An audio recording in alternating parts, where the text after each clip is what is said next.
bàbá ó mọ̀ sọ́wọ́ ọ̀sán àmọ́ yìí tẹ̀ ń lọ gòkè.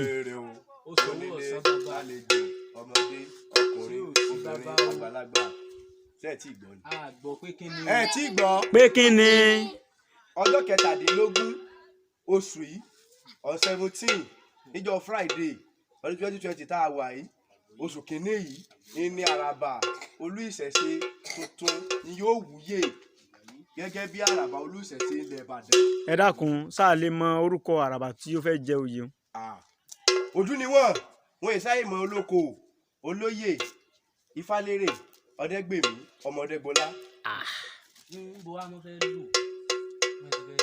wọ́n ní ibo ni wọ́n ti fẹ́ gba àlejò. ibi tí ó nù ní Divine Hotel tó wà ní Meridian. ok ṣé ètò wà níbi àpáta tó tóbi tí wọ́n fi gíláàsì ṣe gbọ̀ngbọ̀n báyìí.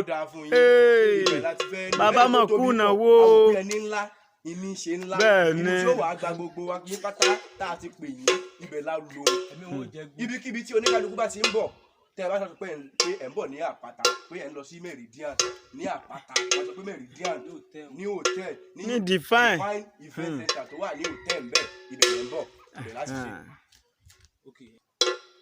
ọkùnrin obìnrin àti gbogbo ọmọdé àgbà gbogbo yín la pè síbẹ̀ kò sí pé báyìí kò gbowó wọlé lọ́wọ́ yín o ọ̀fẹ́ ń wọlé ọ̀fẹ́ ìrìn wọlé o. bàbá wa àwọn báwọn ní ìwà jẹjẹ àná mojú ọ̀nà ìdàgbẹ́ bá a fi nọ́mbà yín sí orí afẹ́fẹ́ yìí ká lè máa bá yín láago. tẹ́ ẹ bá ti ń bọ̀ tí ọ̀nà bá wá fẹ́ dojú ọlọ́nà èrò tẹ́ ẹ fẹ́ mọ́ nìyẹn ẹ̀yin ẹ pè 09066082370. bàbá ẹ bá a pe nọ́mbà síta lẹ́ẹ̀kan sí. 09066082370. ẹ sìn bàbá. mo wí rí àbí ìwí rí. ẹ wí.